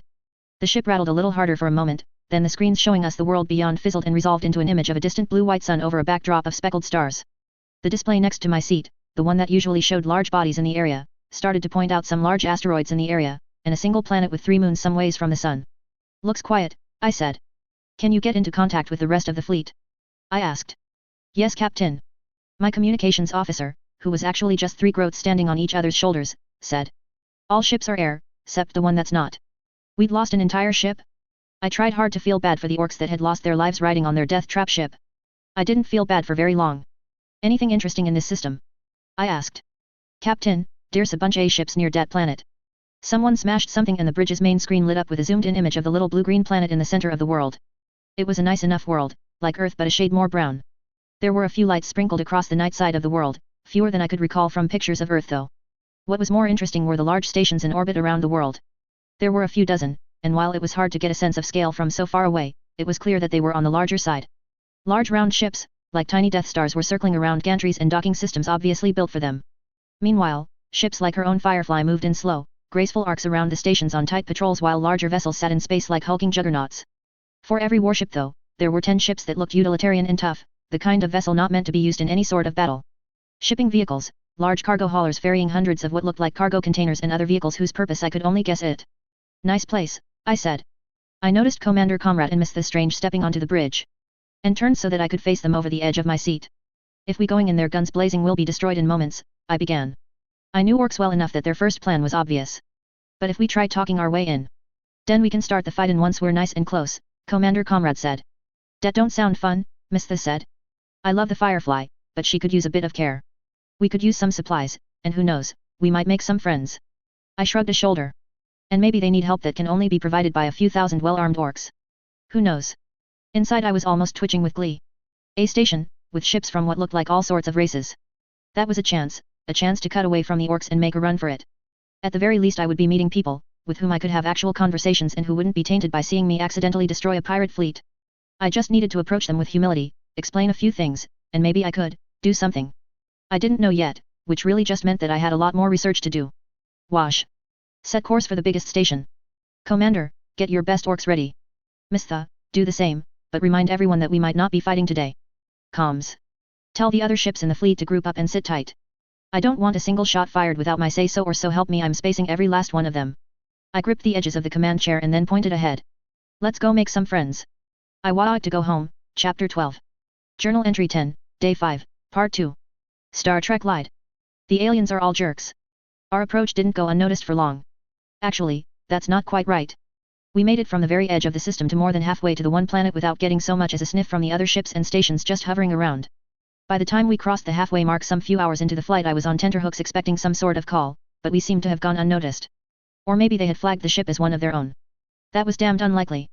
One glance at the purple paint inexpertly slathered onto the hull would give us away. Comms, I said when I grew tired of waiting. Can you figure out which frequency or channel or whatever their version of flight control is using? Yeah boss. Comms said. Good, patch me in. There was a handy little intercom thing building into the arm of my captain's seat, a little screen, what looked like a pickup and a few mysterious buttons labeled with an alien script. The screen lit up and I found myself looking into the face of a blue-skinned alien that looked bored with life. He could have been a human with some spray tan on if it wasn't for his nose and punched forehead. An ugly human, but still. This is Kradmerg Station 2, unknown vessel. Please identify. I cleared my throat. This is Captain Skitter of the Firefly, I said. I want permission to dock, please. The guy on the screen looked confused for a moment. I can't find your ship. Your beacons are off. Can you turn them back on please? It's against procedure to come into system with no identifications on. Sorry about that. My ship suffered some damage. So much that your beacon doesn't work. I shrugged. Orcs, I said. It was even true. So, can just anyone dock in your station? Current Atmo settings work for human physiology. I'm directing you to berth 72 of core station. Sending navigational information now. Please confirm. Navigation, I called out to WAAAGH. You get anything? Yeah Captain. Got's plenty of data. Dakka. Someone asked. I ignored them. We got it. Thanks. Is your crew, well? No, they're really not, I said. Comms cut the line. Comms, which were still 3 grots stacked atop one another, looked around in confusion, then pulled out a knife from somewhere and, before I could object, fell on the large power cord feeding into their console. The comms did go off once one of the grots was done cooking from the voltage, or was it amperage? I couldn't be bothered to remember. Okay, I need everyone to listen to me, I said. We're about to go meet some nice aliens. And I'd appreciate it a lot if we could be kind and cordial and polite to them. We's not gonna crump them? Someone asked. I paused. If I said no. We're gonna do more than that. See, they might have people they want, crumped. So we're going to crump them for them, and then we'll get the nice aliens to pay us for it. That sounded plausible. There was a lot of nodding and some thoughtful hums. What we gonna get paid in? I blinked. Do you have currency? I asked. Currents are like, Tief det ya give ta a mech boy ta get big a Dakka, one particularly intelligent orc said. I decided not to dwell on their use of teeth as currency. Yes. Exactly. But we're going to ask for more, Dakka directly. And things like that. Parts of the Firefly and supplies and such. As it was, I had no idea how we were doing for fuel, and I was afraid asking would end with some orc opening a fuel container with a torch in hand. Our stocks other than food were lacking, and as for maintenance. I watched the third orc in an hour get shocked by one of the live wires dangling from the ceiling. Some of the meat boys were giggling to themselves in one corner, they'd made a game of watching the others get zapped. Yeah, the Firefly needed some love. Wash, bring us in. Comms, tell Wash where to go, I said. The giving orders part of command, at least, was kind of enjoyable. I got to see the readouts and alien numbers change as Wash did his best to fly us in towards the massive stations. Still, they were a ways away, and getting there was going to take some time. I decided that it was time for breakfast. Or maybe it was lunch. Not having a day-night cycle was playing havoc on my sleep schedule. When I returned an hour or so later, it was to find the bridge just as chaotic as I had left it. The mech boys had painted a tally on one wall of how many people got shocked, 6, and there was a doctor patching up some poor orc in the corner. I decided not to question the use of an axe in any medical procedures that didn't directly involve me. I was maybe getting a little jaded. The screens showing the world ahead of the Firefly were now filled with huge high-definition images of the gigantic space stations. They were far, far larger than I had initially expected. The ships that I thought were about the Firefly's size were in fact 10 times large, with escorts that more closely resembled my own ship moving around them like shores of fish around a whale. I spotted guns and missiles and turrets aboard vessels that had to be able to level cities if they did nothing but fire rocks from space. There had to be enough firepower here to level continents. It was a little heady. Especially as, from what I could tell, the world below was undeveloped and natural. Either their infrastructure planetside didn't show or they were advanced enough that I couldn't see it. It didn't matter. I was essentially stepping up towards a race, a group, whose strength I couldn't truly fathom. And what did I have? A few hundred orcs and one twist? It was humbling.